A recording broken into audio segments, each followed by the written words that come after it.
Hold our mics. I think we do.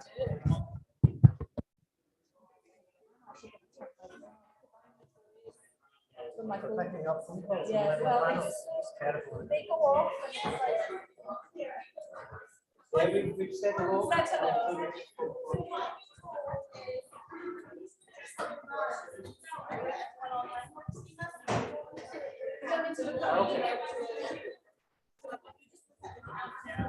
Oh, okay. Oh, okay. That's quite groovy. Very advanced. Very technological.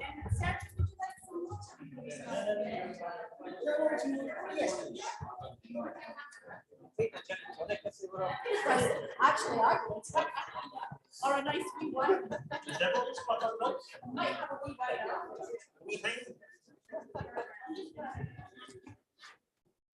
So it's just the three of us. Raisah,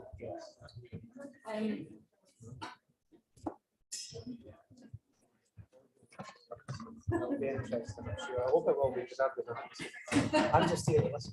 I might sit over there. I could. Hello. Hi.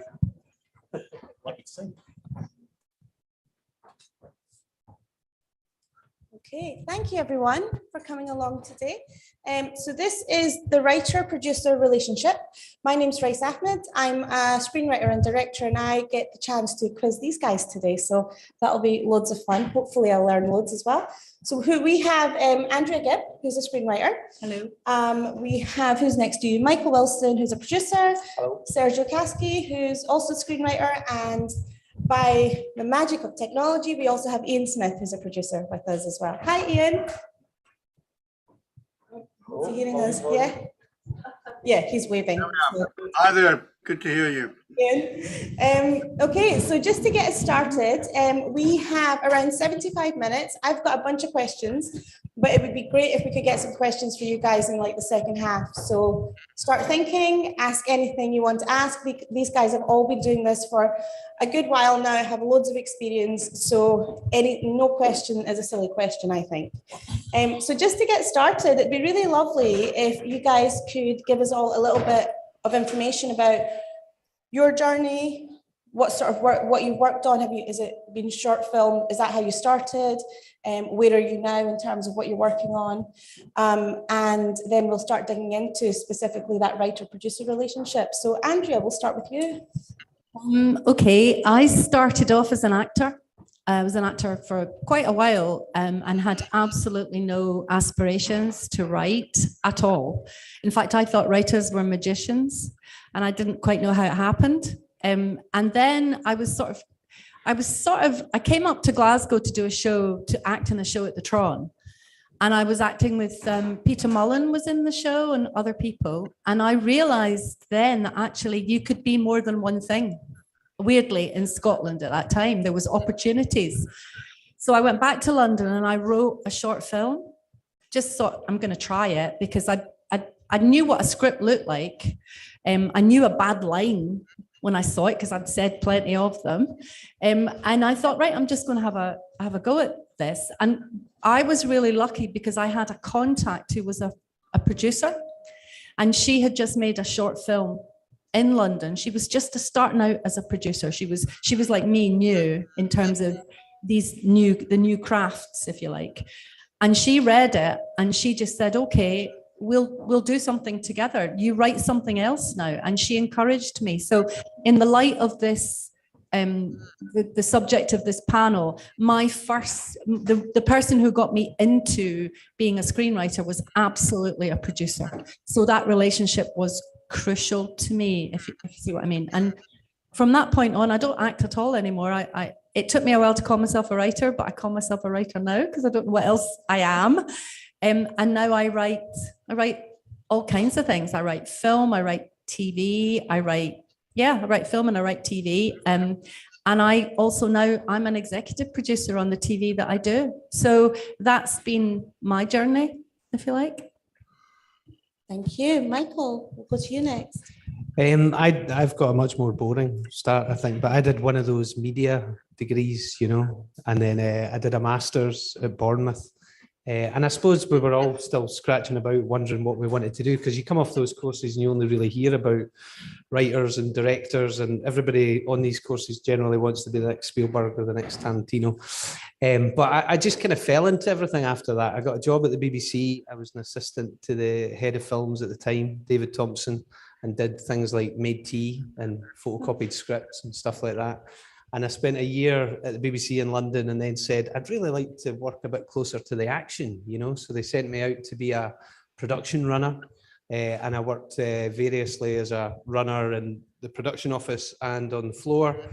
And then I sort of worked my way up. You kind of meet people, you're freelancing, and there was a fantastic coordinator who kind of nurtured me at that point and just kept throwing work my way. So I worked various roles in the production office, and then I worked with a fantastic producer, Willie Wands, God rest him, and he had me as his coordinator for a couple of jobs, and then asked me to production manage. And again, I didn't really have my sights on anything at this time. I was actually thinking about moving into editing, and Willie offered me this production manager role, and I gave it a go, and I really enjoyed it and found that I had strengths which were good for that role.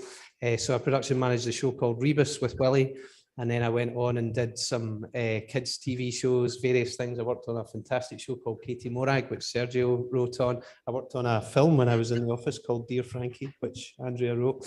And then I got a full call for Outlander 9 years ago and went on to that as a production manager, and variously got promoted each year to co-producer and then producer. And so I'm kind of been producing Outlander for the last couple of years. And I should say that also during the course of that time, I produced a short film with Ailey, who's also in the room here. We made a film which was BAFTA nominated. Iain came with us to the BAFTAs that year. Nice. It was terribly exciting. So I do have a bit of form in short films as well. That's me. Thank you. Sergio, we'll go to you next. When I was young, I didn't know any writers. I'd never met anybody who was a writer. It didn't strike me as being a real job, but I did like writing. I wanted to write in some form. So I went into journalism because it seemed like a sensible job where you could write. And I ended up working at the BBC, but quickly realized that I was a terrible journalist. I had all the craft skills required. Like, my shorthand was brilliant and I could look interested when interviewing people.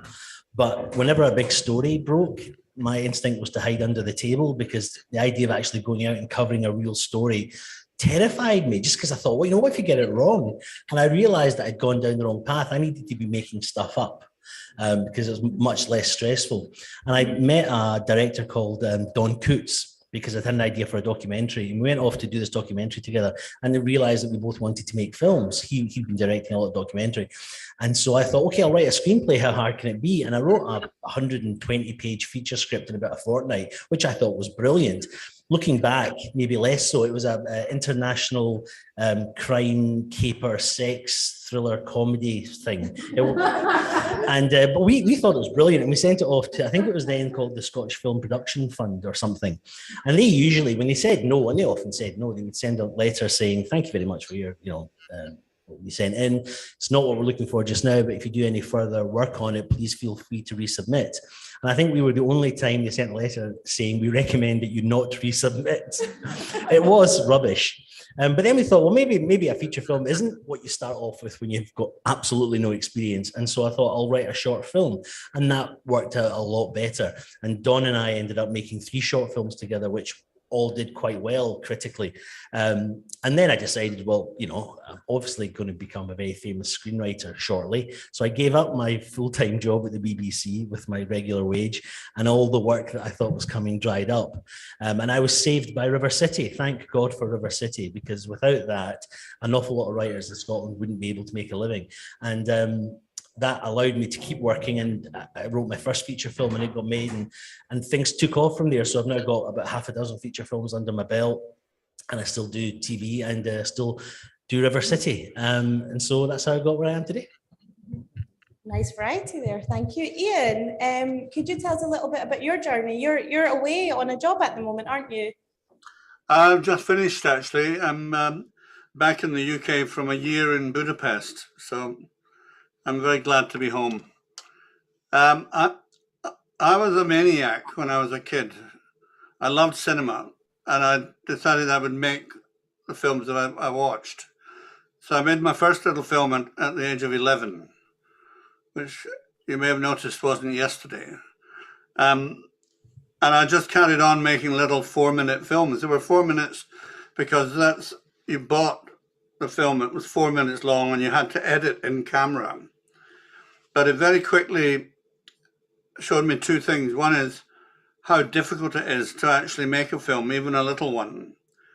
And secondly, how important story was, that the story was the key to virtually everything, And I discovered when I was about 23, 24, when I got my chance to direct something, and everybody was very kind about it, But I knew that I had a problem, which is my mind was far too rational to be able to direct and to envision.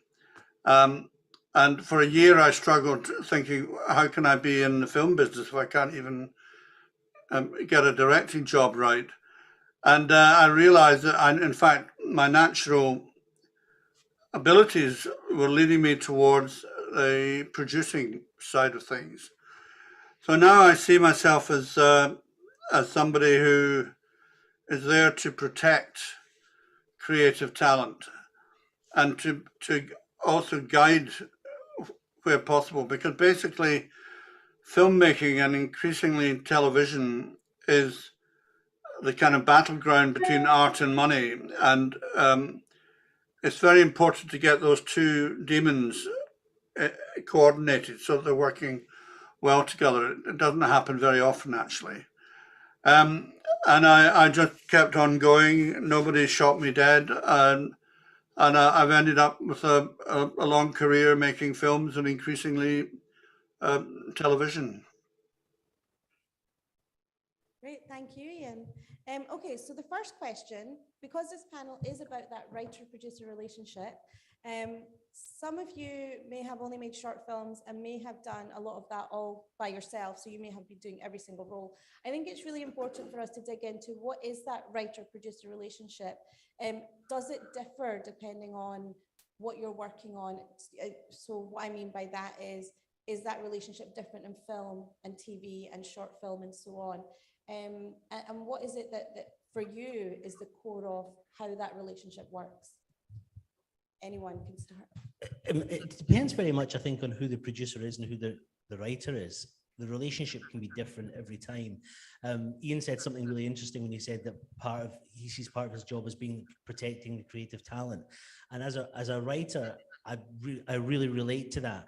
I think there's often a tension on a film between the writer and the director, because the director has got their own artistic vision and agenda, and you as a writer have got an artistic vision and agenda, and the two might not be the same, and what happens then?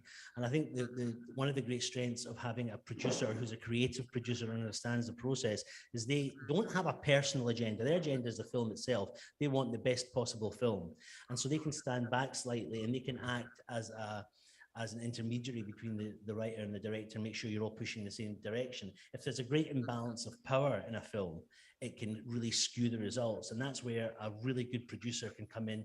And I mean, as somebody once said, a good producer gets the film made, a great producer gets a great film made. And I think that's true. And I very much see my relationship with the producer as being a creative one. Now, the producer obviously has a lot more roles and relationships with other people, but my personal relationship ideally is one where the producer makes my work better because they read it and they give me honest feedback, and also protects my work where it needs protecting, and also, you know, gives me a kick up the backside when I need that as well, because it's important that there be somebody there who can do that for you. Just very briefly, one of the things I hate when I watch a movie is when I get that impression of this was written by the star, and you can tell that the person who's written the movie, they can be as talented as you want, but they're so important and they're so powerful that there's nobody there that can tell them, you know what, that's not working, or you know what, that's self-indulgent. And that's where you need a strong producer. I completely concur with that. I think for me, working, I think if we separate film from television, because it is different, the experience of how when you start to work in television, your first relationship really is with the producer as opposed to with the director. So you're working in development to create the story, to build the script, to build your relationship, you know, personal and in terms of the work, because you really have to feel trust between yourself and the producer. It's incredibly important that you trust each other. And for me, I couldn't have made, for example, I couldn't have made Elizabeth is Missing without Sarah Brown at STV, who was absolutely crucial for the whole of the 4 years that we were in development. But there's always also another person in that mix, which is like a script editor or a script executive.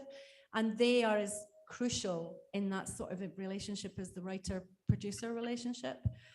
So for me, the really important thing is trust, and that you build it up and that you work together, and that you feel free to have the creative kind of space to do what you do, but you also trust that they will also say to you, this isn't quite working, and give you sort of steers. You don't want prescriptive producers. I don't want to be told what to write or how to write it. I want to be asked questions, if that makes sense. I want a producer to say to me, what are you trying to do here? What's the story? What is this about? Who is this character?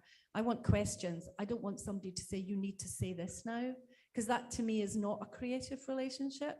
So if you find a producer who pulls that out of you and makes you feel that you can fly, then you cling on to them like a lifeboat for dear life.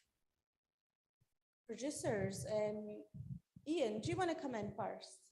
What for you is kind of key to that writer-producer relationship? Well, let me start out by saying the producer-writer relationship is, without any shadow of a doubt, the most important relationship in the entire process, whether it's film or television. That relationship, and you, Andrea, you put your finger right on it, is based on trust. And in an untrustworthy business, trust is the most important thing to have and to hold, if you like. Because there are many conversations that happen around the development of a project, particularly with the money, that writers should never hear, because it would break their hearts, you know. And so often the vision is compromised or attempted to be compromised. And the producer, the creative producer, if you like, I'm uneasy with that adjective, but the producer is the one who has to fight for that show and understand it, not only creatively, but also commercially, and to understand why this is a good idea. Because as I keep saying, I've dealt with, over the years, many investment opportunities. And the one thing I've learned is, no matter how they start out, there is no such thing as nice money. money is a self-propagating thing, and they have to understand how they are going to make more than they put at risk. And so there's a fascinating balance between being sensitive to subtle ideas and creative ambitions, but at the same time being able to get your sword out and fight for the rights to make something that will in the end benefit the investors. That's a very important part of the producer's job. But it's the most important relationship, without a shadow of a doubt. Thank you. And Michael, you've been working with loads of writers through Outlander over the years, and you've got experience in film as well. Is there sort of an insight in television? Is your job harder because you have so many writers to kind of balance in that relationship? What would it be for you? Well, on Outlander, I mean, we work with just a fantastic bunch of writers. They're very collaborative, and it really is from the first writer's draft scripts that we get. Of course, as production people, as Iain says, it's always the dance between the art and the money, and trying to make this thing in the time that's given. And in television, it's very prescriptive. On a show like Outlander, you've got 12 days to film that episode, and you might allow a sort of a liberal helping of second unit to get you there, but what you've got to try and do is to make that script fit those 12 days. So from the moment we get it, we break it down and we start going, you know, what are we going to fight for here? And the conversations we're having with the writer's room, as Andrea says, it's not about saying you need to lose that, that's going to take too long to film. It's about understanding why we need that. Do we need that? What are we telling in this scene? What's the most important thing that this scene is delivering to push this story on? So more often than not, we're digging into scenes that are going to be difficult for us to schedule or very expensive for us to schedule, and understanding them. And very often we're having conversations saying, do we really need that? And the writers will persuade us, yes, we absolutely do. That is a hill that we have to die on, because there is something really important within that scene that we must have. And then we have to find a way to give them that. And we're always working, as Iain says, it is the fundamental, most important relationship we have, particularly in television, is working with our writers and being able to come up with a blueprint that we can build the foundations to our episodes and our series on. Because without solid foundations, you're going to have a very shaky house. And that's what we're always trying to do, is the script literally is the blueprint. You know, everybody that's on the show is taking it as a working document and turning it into something. And we have to understand it. So it's the most exciting part of the process is when we first see our episode outlines of the first documents that we get, and then we get our writer's drafts, and we will go through, on a show like Outlander, we may produce, 8-10 drafts of a script. And we're continually rewriting it throughout the production process and working on it and honing it and getting it down. So yeah, very important relationship. Thank you. One of the questions that I find comes up a lot, and especially with early career writers and directors, I guess, is how do you find a producer? Like where do you go as writers to find a producer? How do you find the right one? How do you know when it is the right producer? Do you have any tips for people on that sort of process? I think that's a really good question. I think it's really important for writers that they're not just sitting at home in their jammies writing, because you've got to get out there. You've got to know who's doing what. You've got to know the industry. You've got to see what people are making. You've got to know where your voice fits in to the industry as a whole. What kind of work are you doing? What kind of writer are you? And then you look for the producers that are doing that kind of work. Easy to find, particularly in Scotland. There aren't a huge amount of companies up here, and it's very easy to find out what each producer. Producers have as much of a voice as writers have. They have their own.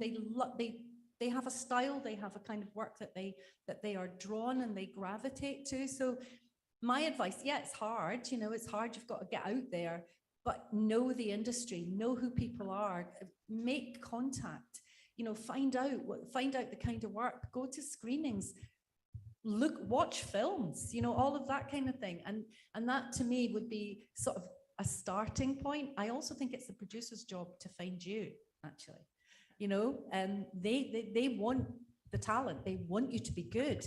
It's like if you're going in and you're doing a pitch or an interview, when I was an actor, it always helped me before I went in, because I'd be like, oh my God, I'm going to be just so bad here. And it always helped me to think they need me to be the right person, because it makes their job's then over. They found you. So if you go in with that kind of positive attitude, then I think that's better as well. But they should be finding you. They should be watching short films. They should be going to your to the colleges and to find out who's who and who's coming through and all of that. So it's a kind of two-way process. When I started off, I was I knew nothing. I started off from knowing, and so I didn't actually know what producers did.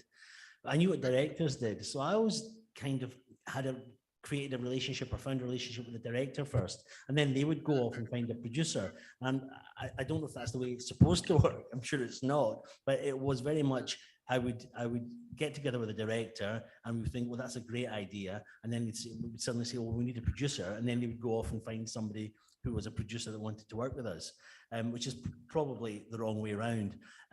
As my career has progressed and as I've learned something, at least, I've realized that actually it makes a lot more sense to speak to a producer first, because of the way the thing is structured. I also rely on my agent a lot. So I'll go away and I'll write something on spec, for example, and then I'll give it to my agent and say, could you find somebody that wants to give us money for this? And then he will go away and speak to various production companies and various producers. So I've yet to find, I don't know the answer to that, how you find the right producer. I know now how really, really essential it is, but I'm still not sure how you do it. Maybe we should have things like speed dating for writers and producers, get 12 writers, 12 producers, and we get 3 minutes to see if we fall in love, kind of thing. That's probably it. They did that actually at the Edinburgh Festival a few years ago, and I went to one of those because I was, at the time, I think I was production manager on Outlander, and I was very interested in producing, and I never met any writers, and I was going, how do you meet writers, and somebody invited me to this speed dating thing, and it was fantastic. It was writers and directors, and they just, moved around the tables, and I met 3 or 4 really interesting people that evening, and they sent me their scripts. So that is a way to do it. It's unconventional, but it's a great idea, Sergio. But yeah, I think agents are massively important. And I think if you're a writer and you get an agent who's well connected, they'll be able to send it in the right places. The other thing is just to hone your craft, and to do as much writing as you can. And you may have dreams of being a great feature writer, but writing for a living will hone the skills that get you to that place. And you mentioned River City before. My brother's a writer. That's where he started. He did a shadow script. The BBC were running a scheme at the time, and he was allowed to write a script. I think it might have been a River City episode that had been storylined, but either never produced, or maybe it had already been produced, or it was due to be produced. And he was allowed to write a shadow script and graduated through that scheme, and then was invited to write on River City and wrote, 8, 10 episodes. And it's a fantastic place to hone your craft. And that's what you really want to do. Get out there, write wherever you can find employment, and write as much as you can, and you'll hone those skills. I do have a question specifically for the producer. So Iain, I'm going to come to you with this first. On the flip side of that, what is the approach from a producer to a writer? Do you go in relation to a specific project, or do you go in thinking, this is someone I want to keep working with? And how do those kind of first conversations go? Well, I'm haunted by probably 4 or 5 film possibilities, and the haunting is part of the process. In other words, if it doesn't haunt you beyond the 2nd year, then it doesn't deserve to survive. But if it's still haunting you by the 4th or 5th year, then you've got to do something about it. And alongside that process, I'm looking always for the writer that will understand the purpose and the subject and the raison d'etre, if you like, of that story. Because there's writers and writers, just as there are producers and producers and so on. And I have one that I'm not going to pitch here, but it's a story that has so many complexities within it in terms of consciousness. And that the writer that I've approached a couple of writers and decided it wasn't going to work.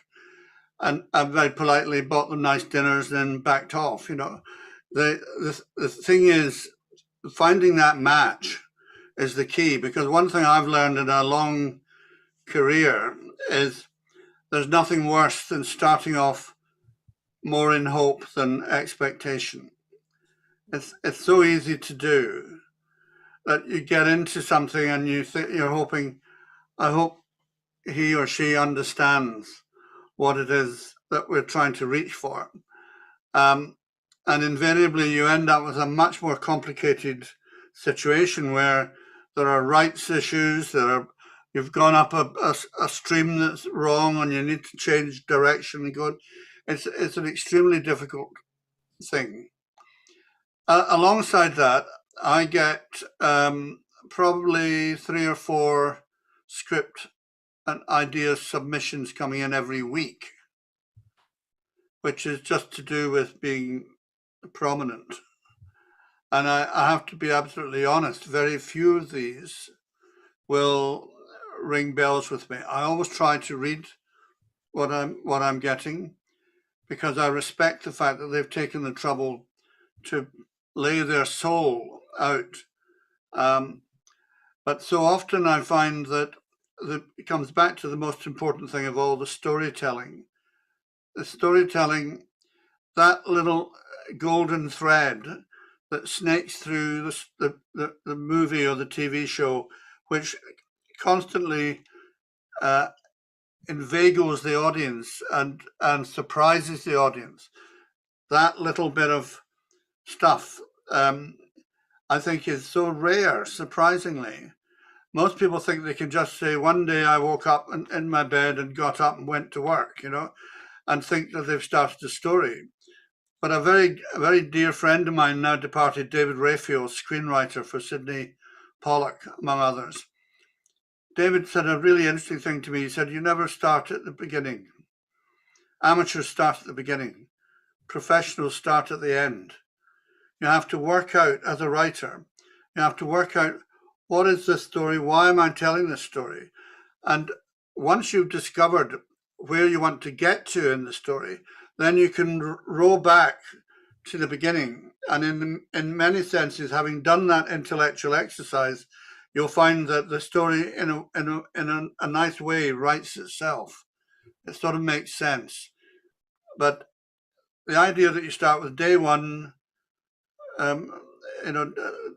scene one, it's a nightmare. Don't write things down thinking that you're achieving anything. Wait until you understand it. Can I just jump in and just say how much I agree with that? A great premise is the easiest thing in the world. I have millions of great premises, and I've got about 3 great endings, all of which I've used more than once. There are so many scripts that you read, because you get sent stuff, and it's folk who've had a brilliant idea. And imagine one day I wake up and I go down to breakfast and I see myself sitting at the breakfast table eating breakfast, and I'm here, but it's me there as well. That's a brilliant premise. I've seen it done about 1 million times, but nobody ever knows what's the ending for that premise. Premises are easy, ideas are easy, but an entire story with a great beginning, a great middle, and a great end, that's gold dust. And if you've got one of those, you're lucky. Michael, do you want to come in on that at all? Like, when you're speaking to a new writer, are you just saying this is a great spec and maybe we can develop something together? Or are you looking for specific things for a specific project and it's about the project?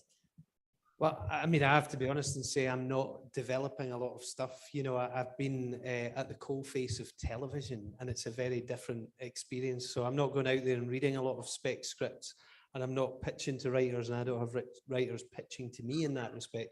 It's something I'm very interested in doing further down the road. But at this stage, no, we're kind of fully occupied. So like Iain, actually, people have started to kind of look me up and go, oh, there's a producer, I'll send him my script. And I do try to get back to all of those. But at the moment, it's kind of like, look, I'll get that coffee with you in 12 months time, because for the next 12 months, I'm I'm dying on the road of Outlander. It really is that insanely busy when you're up and running with production. So. And it might be quite interesting for people to hear, because we've spoken a lot about getting that experience in television, doing those kind of those shadow scripts and so on. If you're looking for a writer for a TV show, how do you know that they're the right fit for the show? What's the process with that? Again, agents are absolutely key in that process. And for a show of the level of Outlander, they're looking for people with track record. You know, it would be very unusual for somebody to step on and have their first job in TV doing a show like that. So the reality is, and I should say, our showrunner recruits the writer's room. I'm not directly involved in that process. But what they would do is they would, first of all, get recommendations. They've got, on Outlander at any one time, we have between sort of 5 and 8 writers working on the show, and that's pretty much 52 weeks a year, because we've just been a machine that's been pumping out scripts for the last 9 years. So the showrunner's surrounded by writers who are saying, oh, I worked with somebody fantastic in the room for, you know, when I was working on Breaking Bad, or I worked with somebody on such and such a show. So a lot of it's done through those connections. But at this level, agents are really important too. When they're looking for new blood and new talent, they're reaching out to the agents that they know and the agents that they've worked with before.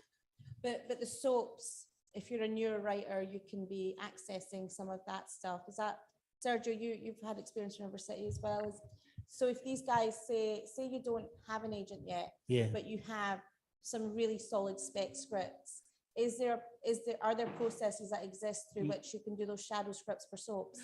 I mean, I was recently looking into it for a friend of mine who was interested in writing for River City. So I made a couple of calls to see what's the process, and the process seems to be as simple as there's a couple of people there who, if you're interested, you send them a spec script that you think will show your fit for River City, because you know not every writer will fit River City. You have to have a certain ability to write a certain type of way for a certain type of context and so on. So you send a spec script. If they read it and think this is the kind of writer who might be good for River City, then I'm guessing they'll give you a call. And I'm not sure now what happens if you write shadow scripts, or if you, I think it changes from time to time. Depends on the producer, and I think, in some respects, and how receptive they are to that model. Yeah. The other thing, as you say about the American model, a lot of well, not a lot, but some of the writers on Outlander have come up as being writers' assistants. And this is something that happens in writers' rooms throughout the States, is if you're really interested in being a writer,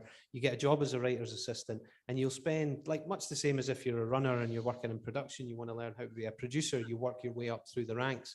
They start off as writers' assistants. They're essentially running the diaries for the writer's room, organising the meetings, they're photocopying scripts or sending out scripts, they're arranging conference calls, that kind of thing. And as Matt, the showrunner of Outlander, started off as an assistant to Ron Moore. Ron was the producer on Star Trek, did various other shows. And at some point during the course of that, he started to write spec scenes for Ron. We'll do things on Outlander like we have DVD extra scenes. So they only ever go out on the DVDs, and they're little kind of Easter eggs for the fans. And those will be written often by the writer's assistant. So they'll throw them a scene, they'll ask them to write it. If they do a good job of it, they've had writer's assistants who've just gone out and written a spec script and just said, look, that's how Ron Moore started. Ron Moore was a huge fan of Star Trek, and he went to Gene Roddenberry and said, I've written an episode. And it was good enough that he got in and got an assistant's job and built his career up through that. So that's a sort of tried and tested model in the States. I think less so over here. But I'd love a writer's assistant. I mean, that would be brilliant. I think the other thing that we've got the BBC Writers' Room here, which I think they've got, which takes spec. I don't know how it works, but I'm pretty sure you can send scripts to them, and then they look at it, and they will then, if you get taken on by them, I think they then work to work with you. Is that right? I mean, I don't really know very much about it, but I know it exists. Yeah, so they do have specific groups that you can be part of that they might ask you to be in, but they also have in-house opportunities that aren't advertised, that if they know you do comedy, they'll send you out the opportunity. And it means that you can apply to that. So the writer's room is a very good shout. I mean, on the subject of writer's rooms, I think this is a really interesting concept, because obviously in America it's tried and tested, it works. You hear all of these success stories coming out of the writer's rooms. We don't have that system here, and there are some shows that have attempted to do it. And even with some films, people have kind of early development rooms as opposed to writers' rooms. Do we think we need a system both for writers and for producers where we are able to kind of put all that talent together in a room and have those opportunities to really kind of bash out those ideas and see how everyone kind of works together? Is that something we as creatives should be pushing for? I think they're a great thing, because I think if you have, you know, the wonderful thing about a writer's room is you can have a couple of very experienced writers in there, you know, the showrunner and maybe a couple of other writers who've been knocking around the block a long time, who knows what the show is and what the show should be, and then that allows the opportunity for new writers to be brought into that space, you know, more diversity, more inclusion, more equal opportunities, really. And so I think the writers' rooms as a concept is a really good way of opening doors to other writers and to other stories in this country. So I would be a huge advocate for more rooms, definitely. I mean, we'll produce between 12 and 16 episodes, and the idea of a single writer being able to come up with good storylines for that volume of material, it's a huge task and would take a huge amount of time. So yeah, we'll work with 7 or 8 writers, might break story for 4 or 5 months, and they'll essentially decide what every episode's going to be and get the outline for the whole season so that it's all, you know, one coherent idea, evolving over a season. They'll come up with a series outline for starters, and then they'll do their episode outlines, and then they'll allocate the scripts and they'll go out to the individual writers to produce. And I can't imagine it working as well as it does any other way. You know, it's like 5 minds are greater than 1. You're going to have a greater chance of success if you've got 7 brilliant writers in the room than if you've got 1 person trying to come up with all of that material. It's funny, my attitude has changed a lot over the years. When I started out, I was very egotistical, and I thought I was the writer and I wanted to be the author of my work. And the idea of writing with other people kind of annoyed me, you know. And over the years, I realized how hard it is to get anything decent made. And I now realize that by far the best way of doing it is to work as part of a team, because they make you better and you make them better. You know, you are more than the sum of your parts.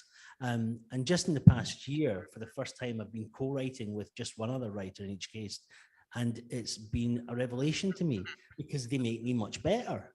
And because it's so hard to get something good made, it's much better to be, rather than being the guy, non-gender sense, to be one of the guys, because that way you stand a real chance. And so the idea of team working is something which, as I say, at first I would have rejected it for egotistical reasons, and now I think, no, it's brilliant. Please, you know, bring me onto your team.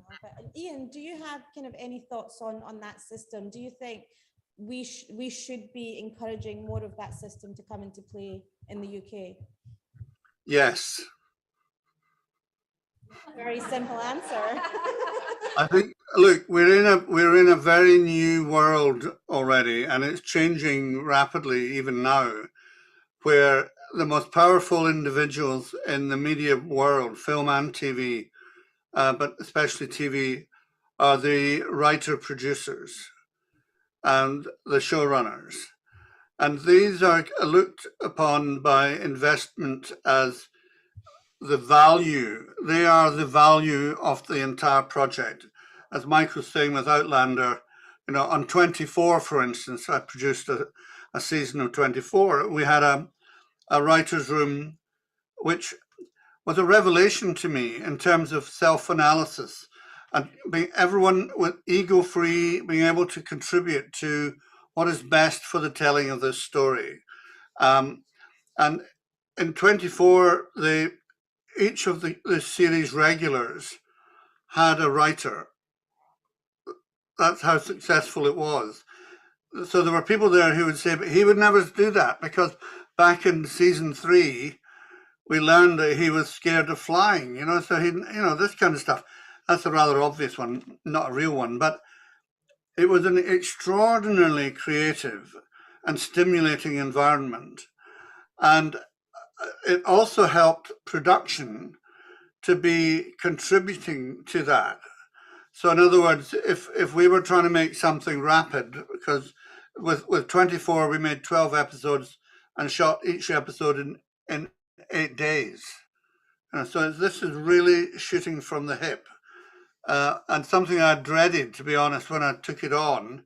And I loved it. I absolutely loved it, because it took me back to the days when I was a kid roaming around the streets of Glasgow, and I would think, well, I'm going to shoot on this stair, and then they could go into this church over here, you know, and that sort of freedom from being trammeled and held down by something that was conceived by some lonely spirit years before.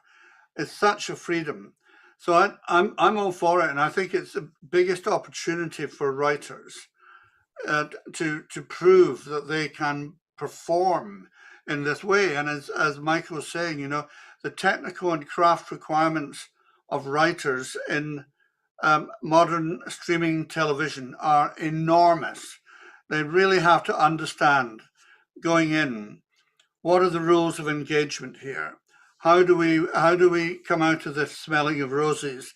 The number of times I've just had it, to be honest, not to say anything too revealing, but we just had problems where scripts were timing long. And you know that what you're looking at is you're going to inevitably be shooting stuff at considerable cost that is going to have to end up on the floor. So that process is best dealt with early and during and collaboratively and unthreateningly, you know, before it starts to unravel. So my answer is yes. Let's push for writers' rooms. I mean, that does bring me on to a question about our current climate in Scotland. We're very busy right now. There's lots going on, but a lot of that busyness is with production. How do we ensure that that is now filtering down to work being created here, and that the writers based in Scotland are also just as busy as everyone in production is? Investment, money. That's it. We need our government, our funding bodies, our screen funding bodies. They've changed their name. I don't know what they're called. Screen Scotland and the Scottish enterprise to understand that the creative industries brings money. You know, it actually is an astonishingly profitable industry, and that's been the problem here. Oh my God, I've been sitting on committees for 20 years in this country talking about what's needed and more, and it's always more money, more investment. You know, like support your indigenous production companies, support your indigenous producers, and they will then support their indigenous writers, and you will build an industry, build it, and they will come. I think it's money. Yeah. I mean, I agree with that wholeheartedly, and I think it needs to be kind of linked up and thought through. Some of the things we've touched on today, you know, shadow screens to help writers. You know, there are lots of people out there who want to write, but where are they getting the opportunity to do it gainfully and to get employment to actually make it their sole professional job? Well, you have to give them a training fee and say, I'm going to let you write for 6 months. I'm going to produce something that you've, and I think it's wonderful. We have little short film schemes and things like that, but they need to be linked up. You need to be you need a system where you say, okay, you've written a really good short film script. We now need to move you up to trying to write a 30-minute script or trying to write a 60-minute script. And we're actually going to have you work alongside producers who've got some kind of track record. So yeah, those schemes are invaluable. And as I say, you know, I kind of learned my chops producing a short film. Lots of people have done that. Lots of people have come up through short film schemes, but how do you cross the next bridge? Where do you get into the next step? And it's about linking that up with industry. I think it's really important that people like the BBC and Channel 4 are involved in those things and can actually have stuff that might get aired, you know, even if it's late night. We used to have things like short films, little series of short films that were being produced so that they could go on air, and things like that were invaluable for getting people off the ground. And things like where the stakes are a little bit lower, sometimes working in children's television or working on soaps like River City where the money's less, those are great places to give people their first chance, you know, at actually doing it in gainful employment. And so I think it's important that our screen agencies link up with platforms like that and shows like that, and find a way to use those shows to get people up to the next step. When I first started, there were Tartan Shorts, Prime Cuts, Newfoundland. We both made something for the BBC, didn't we? That was Tartan, yeah. And I mean, I am basically, without those schemes, I would not be here today writing. And I don't know what's happened. It felt like back at the beginning, 2002, 2003, 2004, it honestly did feel like a golden age here. And it seems to, it's great that they're making Batgirl here and doing all of that. It's fantastic for the crews. It's wonderful in that way, but also we need an Indigenous industry that exists for us in this country, for the people that live here and work here all the time. I mean, that I think tell our stories and actually see ourselves reflected back on screen, which is still something that we don't see often enough, I think. I think one of the central problems is the place of BBC Scotland and how it operates. And this is an old story. But the fact that we need an awful lot of money because things cost money, but as Andrew was saying, the investment comes back. But the decision as to what gets made, the green lighting decision, should be here in Scotland. And it tends not to be. It tends to be that no matter what happens up here, ultimately it's somebody in London who gives the green light. And beyond that, the scheduling, you know, so in Scotland, we should be able to say, right, we want to make X for Y amount of money, and we want to show it at this time of night. None of those decisions are made in Scotland. All of those decisions are made in London. And when we're talking about cinema and TV and film, you know, reflecting a society back on itself, with the greatest will in the world, if somebody doesn't know Scotland, then why are we asking them to make decisions about what should be shown in Scotland? A small and trivial example. I wrote a film. My first film was American Cousins. It was set in a Glasgow Italian chip shop, because in Scotland, Italians ran chip shops, still do. It was a thing for, you know, cultural, historical reasons.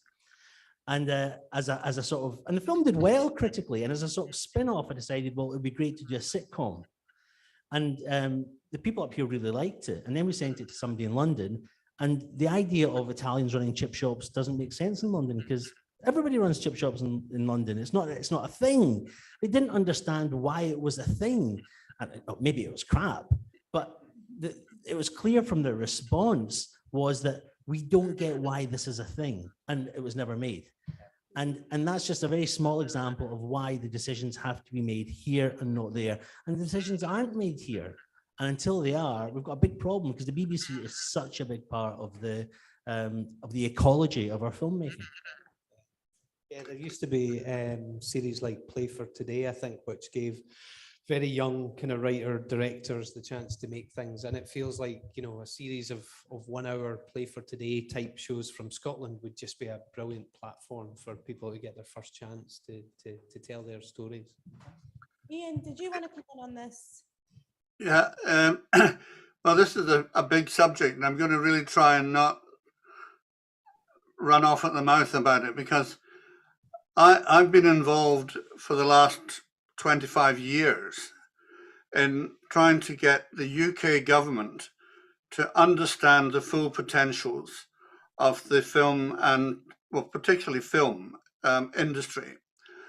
And it's taken that long to get them to understand the economic power of the business. They really don't understand the cultural argument. They pay lip service to it, but they don't understand the connection between the two things.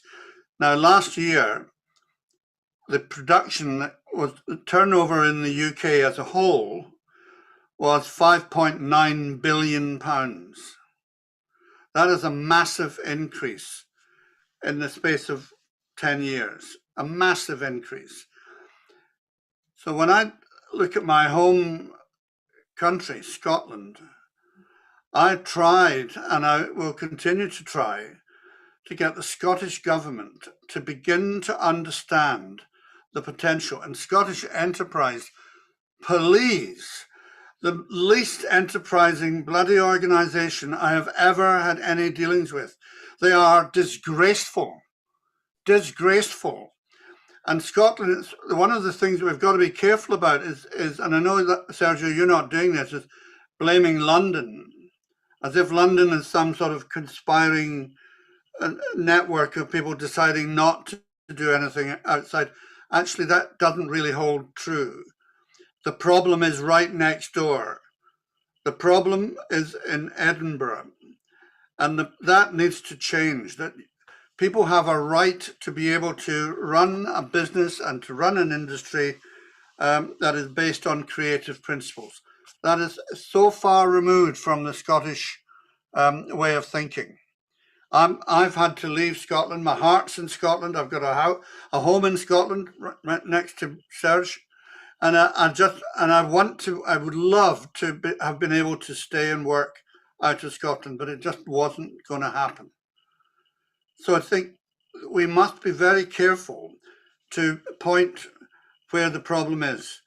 Scottish enterprise are an absolute disgrace. They're only interested in property, and they're only interested in big corporate deals, and they do not understand growing a business and growing talent, having talent development programs. They don't understand that. And that is in a modern age where media and ideas and the flow of cultural differences is the very essence of being alive. They have no idea of what that is. It is absolutely abysmal. So I'm now going to get off the soapbox and go and lie down for a wee while.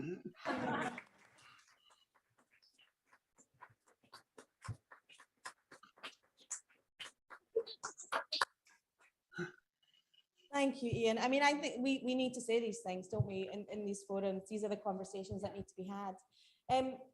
We have about 20-ish minutes left. Does anybody have any questions before I continue asking more questions?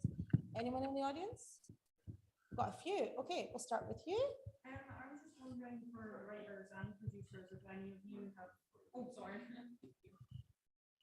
I was just wondering if writers or producers, you've had any short films that you've then turned into a feature or a sitcom, like you were saying, Sergey, and how that went, like how you went from the short you've created to then turning it into something bigger. Yeah, can I answer that? Yeah, Dear Frankie was a short.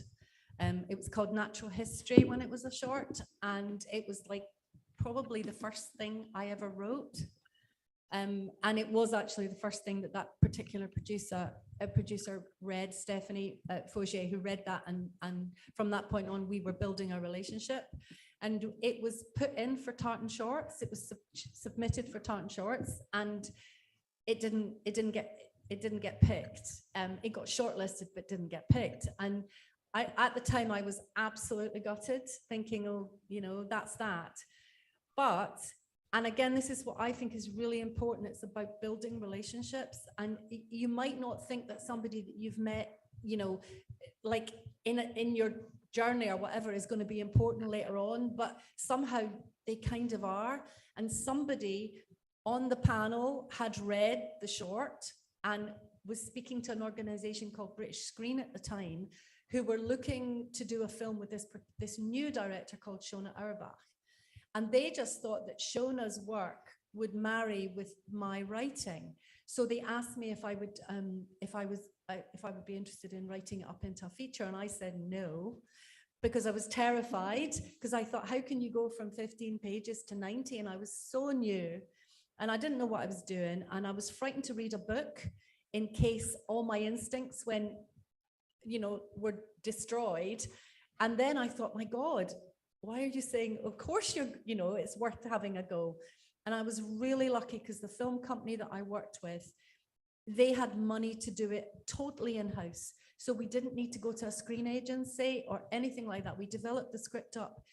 The producer, Caroline Wood, Shona Auerbach, the director, and myself, we built that script up, and it was ready to be made within a year and a half. So that was like, that has never happened to me since. That was like a miracle, and it just was right people, right place, right time. But yeah, so that's how Dear Frankie happened. and one of the first things that I wrote was a short horror film called Rose. And I always wanted it to be a feature film. It was about 25 minutes, 30 minutes. So it did quite well. It was shown on TV. And then I turned it into a 90-minute feature script. And I couldn't get it off the ground until I reset it all in America. It was set in Glasgow. And I just went through a fine change, and I changed everything to, and then we got funding. And so it got the same story got made as a feature film. And it was funny because about 18 months ago, I was flicking through Netflix, and I saw a film called The Call. So my original short film was Rose. It was made into The Caller. And then I was recently going through Netflix and I saw a South Korean film called The Call. I thought, that's interesting. So I read the synopsis and it sounded an awful lot like The Caller. And I thought, oh, so I went into it and I found out that I'd written it. So in the space of 7, it can take years to make a feature film, but in the space of 7 minutes, I realized that I'd made a South Korean film for Netflix. There had been some, it's true. It was, so there was a little bit of confusion, obviously, because they hadn't told me about it, but now it's all been sorted. But when I said before, but if you have an idea that's got a beginning, a middle, and an end, stick with it. I've managed to get 3 films out of the one idea so far, and I'm thinking it could be a TV series next, so. Any more questions? I'll go to you and then I'll come to you. So, go to you first. I have 2 questions, if that's all right. The first one is, what is the most valuable lesson you have learned in your respective careers that you can share with us at the moment? I'll tell you mine. As I said it before, was that you get further as part of a team than you do on your own. And I'm not saying that as a sort of, it's a nice thing to say, working together. It's absolutely true, because I didn't want to work with other people when I was younger. I wanted to be a writer, and a writer was, the lone wolf. You did it on your own. It was your vision. And move forward 25 years. Actually, if you're part of the right team, you will get a lot further working with other people and, exploiting them in a good way.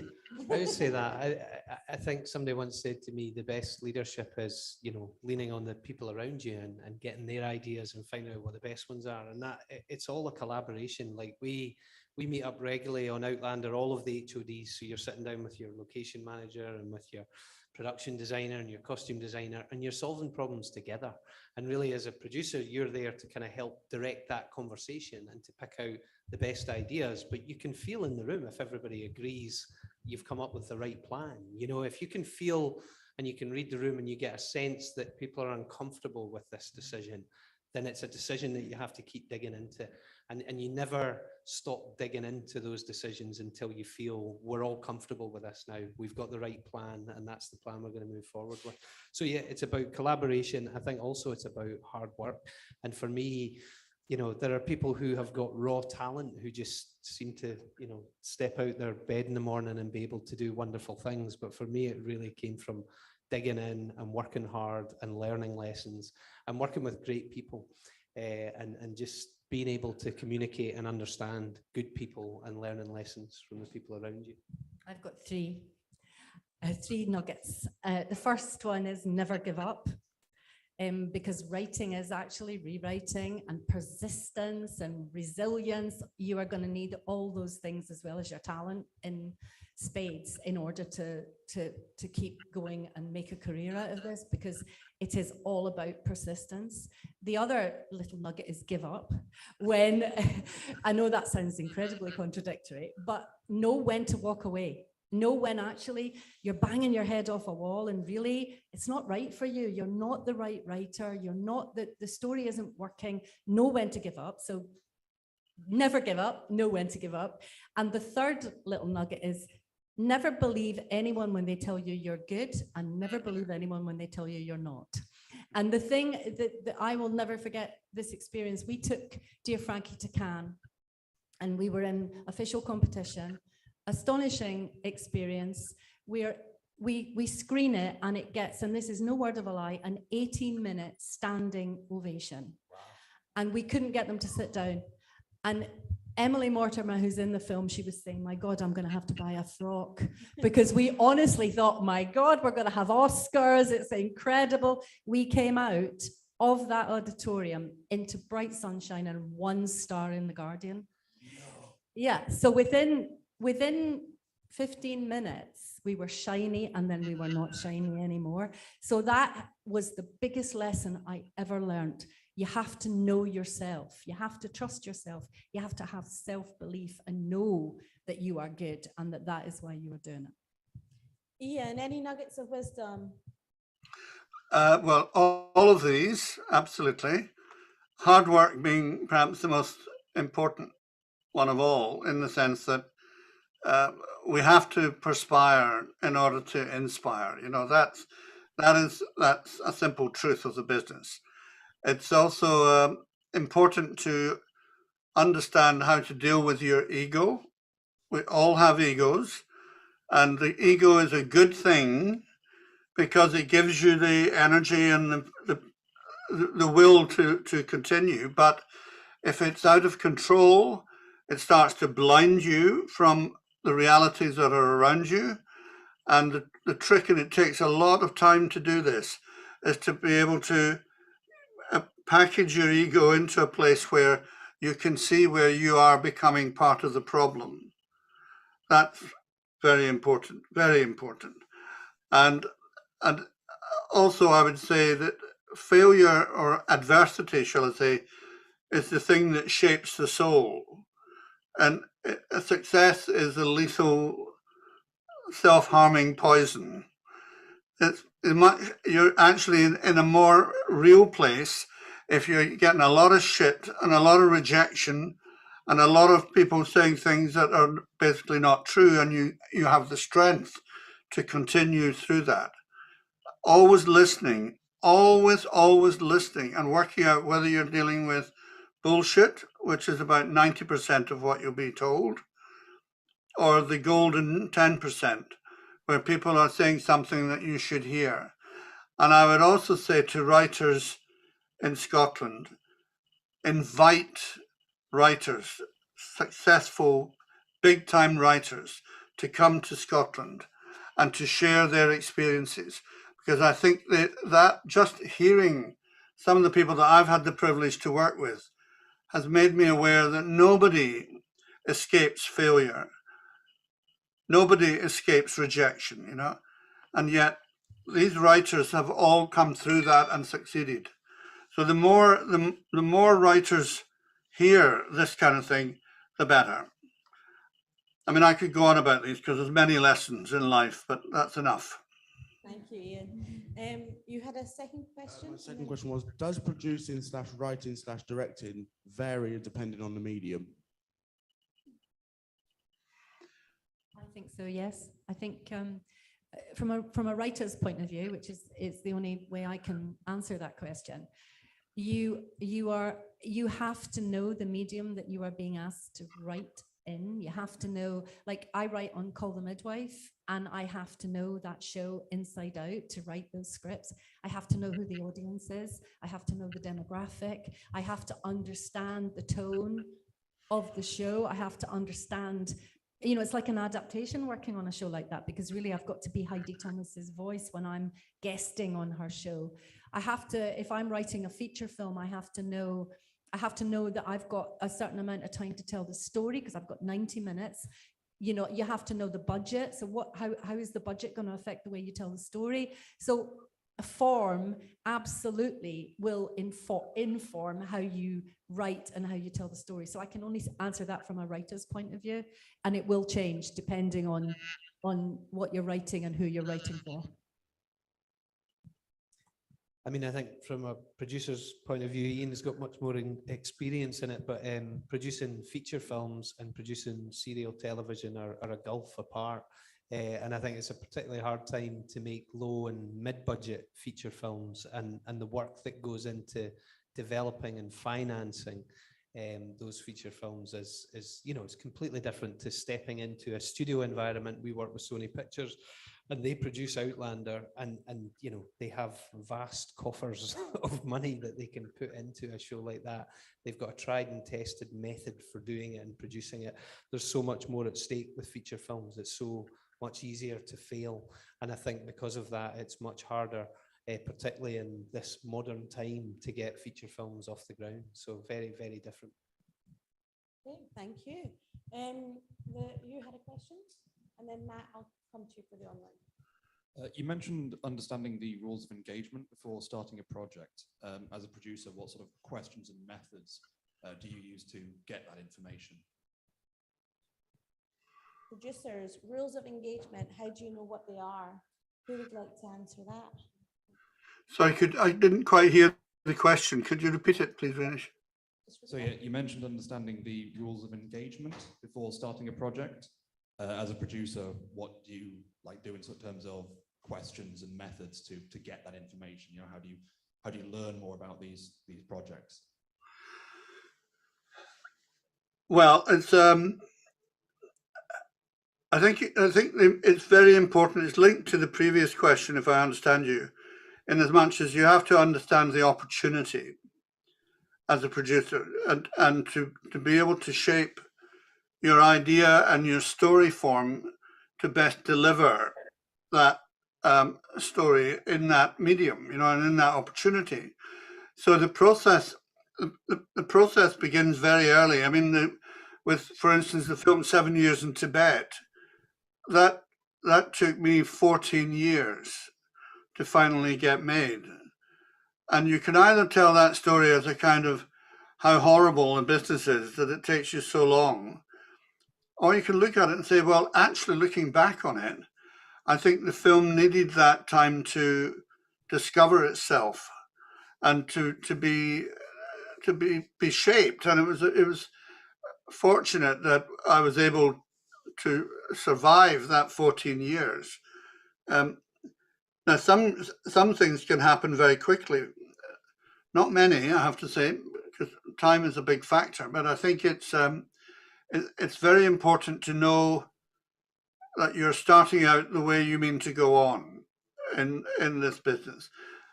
But at the same time, and this is where you get into these peculiar crossovers, at the same time, as Andrea was just saying, whilst you have to be preforming as much as possible, you also have to be very open-minded to the creative possibilities. That goes all the way through the process. I mean, if I'm running a production, I like to routinize as much of the production process as possible, but leaving a margin of almost non-organized production. This is a whole lesson in itself, because that's where you get the surprise.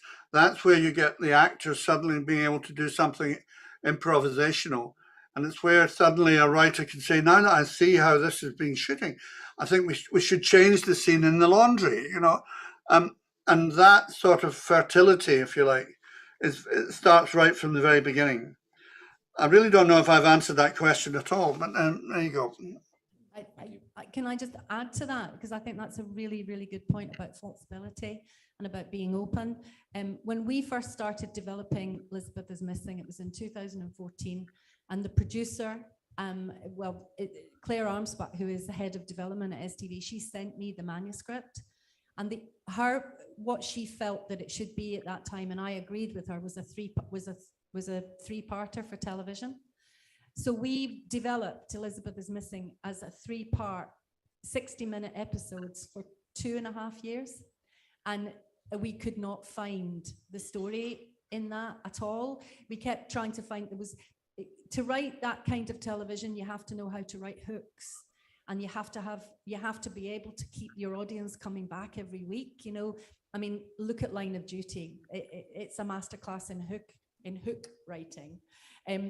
So that's what we discovered, that the story of Elizabeth is Missing, the book that we were trying to adapt, would not fit that form. And I was really lucky in that Piers Wenger, who was head of the BBC at the time, who'd commissioned, said to me in one development meeting, because there was obviously something in it that was really good, but we couldn't find the form. And he just said to me, can you write this in 90 minutes, Andrea? And I tell you, I just said, yes, I can. And the minute we changed the form to 90 minutes, it happened. And you just have to be ready for that. Exactly as Iain says, opportunities arise along the road. And you as a producer, particularly, I think, have to be absolutely open to the possibility of that. Thank you. Matt, you had some online questions. Yeah, we have an online question. Budgetarily, how can we afford writers' rooms for TV drama or comedy in the UK? Just a question. Well, I mean, it's more of an exec producer question, really. I mean, I had that conversation with the then head of BBC Scotland drama a few years ago, and just said it's not possible for us to afford to do writers' room, to do that model in the UK.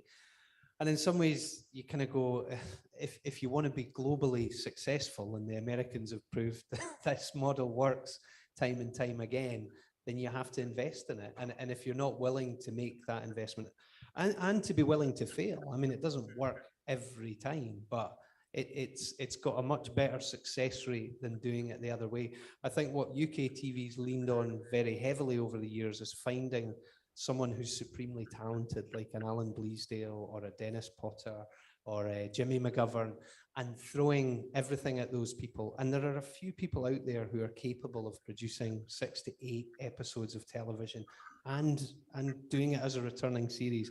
But to do 12 hours or 16 hours of television as a returning series, you know, year after year after year, and that's where you make your money in this new SVOD environment of Netflix and Prime and Apple. You need a writer's room. So at some point, the UK broadcasters, and they are doing it now, but what they do is they pair up with the big SVODs. So you'll find that the BBC and ITV are starting to create relationships where they'll develop material and then they'll co-produce that with the big SVODs. So I think that, I mean, I haven't worked on those shows, but I think that model is starting to come in to the UK because it's a successful model and it works. Always I amazing. would agree with that. No, I would agree with that. TV, and particularly streaming, is very price-driven business, but the pricing comes out of the American end. So there's an opportunity for people to be properly paid and to do a job that wouldn't be able to happen cost-wise if it was entirely within the UK. But Michael's totally right that the broadcasters are now tying up with the streamers. The streamers need the broadcasters. The streamers cannot produce enough around the world just by themselves. So they have to have networks and hubs whereby there are local pools of talent and money and investment. So it's a very interesting process. It's a good time to be a writer, I have to say, but work bloody hard and take every opportunity that comes along and do it, whether it's good or bad. Just get on with it, and that will help you to get to where you want to be. One of the concerns I think we have in this country about writers' rooms is from a union point of view. I'm quite involved with the Writers Guild, and or at least I was for a long time. And the TV committee at the Writers Guild are constantly in negotiation with the broadcaster about how much writers are paid within the writers' room. It's kind of easy to get a really high-profile showrunner to run a show, and then to get less experienced writers in there and to not be paying particularly the right kind of wages. So it does all come back down to money, but you don't want to be exploited either. You know, as a writer, you do not want to be in a writer's room giving your ideas, you know, and actually making the show great and not be paid properly for that, you know. So it's about money. It always comes down to money, doesn't it? Everything always comes down to money, but it's really important that you get proper rates and writers are properly paid for that. We are pretty much out of time, I think. Do you think we could take one last question?